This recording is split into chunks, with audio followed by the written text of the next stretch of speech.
Hey guys, let's get more news about Steelers, but first, don't forget to subscribe and leave your like. Steelers injury report, updates on Harris, Highsmith. The Pittsburgh Steelers have weathered the storm of injuries this season, particularly up front.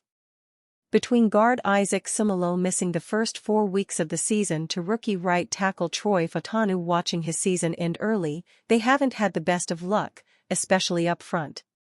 Those woes continued when center Zach Frazier went down with an ankle in Week 6 win over the Las Vegas Raiders. With more turmoil up front and an upgraded New York Jets team coming to town for Sunday Night Football, Pittsburgh will once again lean on its depth. It will also hope for continued progress on a handful of injured veterans as wild card implications hang in the balance. On Wednesday, the team released its first injury report of the week. Per usual, a cast of veterans got the day of practice off, so there's no concern there. But running back Najee Harris was a surprise addition with a rib injury. He was arguably Pittsburgh's best player in Sin City, running for 106 yards and a score in the win. At this point, his placement is more of something to monitor than something to worry about. Given the state of the Steelers' backfield, his absence would loom large. More concerning is the absence of Frazier, who, as a rookie, has stepped in and performed admirably. His ankle injury put him in a walking boot, and he's considered week to week. Pittsburgh must prepare to be without him against a solid Jets defensive line. On a positive note, Highsmith's participation should have him on track for Sunday. According to Nick Farabaugh, the edge rusher was pain-free on Wednesday and fully expects to play. With Herbig listed as a DNP, getting Highsmith back will be important. With Pittsburgh and New York competing for the same wild card spots, getting healthy and escaping with a nationally televised win could have season-long implications. Key to starting Russell Wilson diplomatically is avoiding appearance of benching Justin Fields, Florio says. The Pittsburgh Steelers are starting Russell Wilson at quarterback and sitting Justin Fields, if one believes the reports. It is more than plausible, and there are strong indications pointing in that direction. While it is appearing increasingly obvious, however, Mike Tomlin is being increasingly ambiguous about it. He came close to admitting that he already has a plan but just has no intention of revealing it yet. But is that all part of the process of playing politics? While the Steelers signed Russell Wilson to be their starter, they see Justin Fields as the potential future. At least in theory, they don't want to injure their potential future for the sake of the present. If one buys into that, then how they handle this situation is crucial. The key is to making this transition without it looking like a benching of Justin Fields, Mike Florio said on Pro Football Talk yesterday on the Steelers potentially starting Russell Wilson. I still feel like Justin Fields is the guy they hope will become the long-term option, in part because he's a decade or more younger than Russell Wilson, who turns 36 next month. That's the key. Russell Wilson could be the better option now, Fields is the better option beyond this year. The Steelers signed Wilson to a 1-year contract as a free agent in March. Some time later, after Kenny Pickett forced a trade, the Steelers acquired Fields via trade from the Bears. Tomlin paid lip service to the notion of competition, but it never truly felt like one.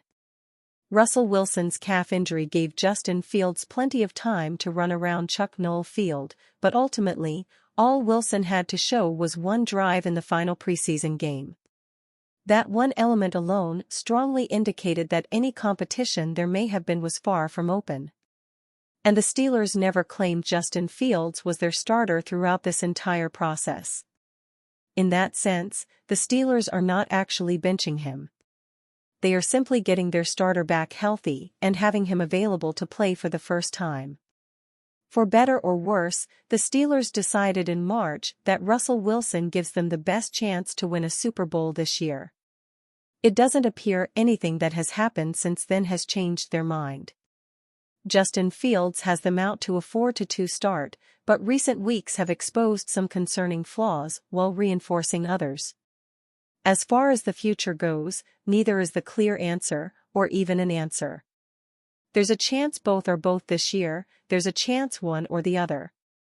There's a chance neither is back next year, Florio said of Wilson and Fields. That's what's so weird. These worlds are colliding between the way the Steelers have always done things. This time now, especially at the quarterback position, feels unprecedented.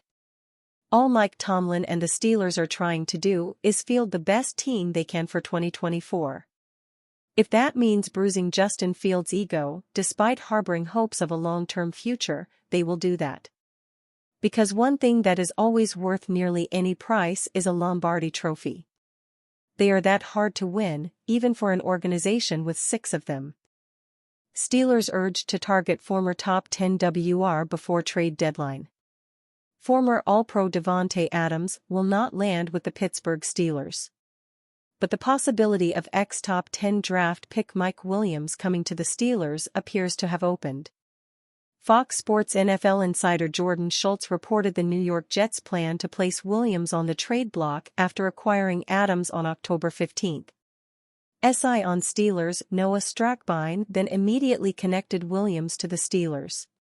The Jets' asking price will play a role, but on a one-year deal with just over $2.7 million in a cap hit remaining, Williams doesn't come with any commitment, wrote Strackbein.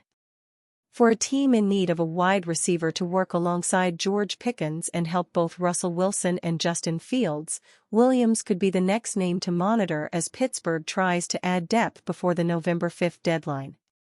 Williams, who the Los Angeles Chargers drafted at number 7 overall in the 2017 NFL Draft, has 10 catches for 145 yards this season. He signed a one-year deal with the Jets this past offseason. In his 8-year NFL career, Williams has averaged 15.5 yards per reception. About a week after the Steelers traded Deontay Johnson on March 12, they were scheduled to meet with Williams. The Chargers released the veteran wideout after he played only 3 games in 2023. But before his visit with the Steelers could take place, Williams signed a one-year, $10 million deal with the Jets. After losing out on Williams, the Steelers turned to the wideout bargain bin, signing Van Jefferson, Scotty Miller and Quez Watkins. Through 6 games, Jefferson and Miller have 10 receptions combined. Watkins is on Pittsburgh's practice squad. Williams hasn't shined with the Jets, which is partially why the team acquired Adams for a conditional third-round pick. Williams now appears poised to be New York's number 4 receiver behind Adams, Garrett Wilson and Allen Lazard. Assuming the Steelers aren't bitter about Williams signing with the Jets before his visit to Pittsburgh during the offseason, they should obviously be interested in former top 10 pick. Like Williams, the Steelers' number 2 receiver, Calvin Austin, has just 10 catches on 17 targets this season. George Pickens is the only Pittsburgh wideout with more than 170 receiving yards. Williams doesn't have better numbers early this season, but on paper, he would be a significant upgrade. During his last healthy season with the Chargers, Williams posted 63 catches for 895 yards and 4 touchdowns. He's averaged at least 13 yards per reception every season since his rookie campaign. Austin, Jefferson and the other secondary Steelers receivers haven't had close to that level of NFL success. Trading for Williams would give the Steelers big play receivers. Pickens led the NFL in yards per catch average last season. It's possible Williams isn't having success in New York because of a decline. He missed most of last season because of a torn ACL. But with Pittsburgh's lack of receiving production this season, the team may need to take a risk at wideout to get better. The risk is limited with acquiring Williams anyway because of his short deal. Regardless of who plays quarterback for the Steelers going forward, it could take trading for a veteran receiver such as Williams to become true contenders in the AFC. And you fan? What do you think of the situation of Mike Williams? Leave your opinion in the comments.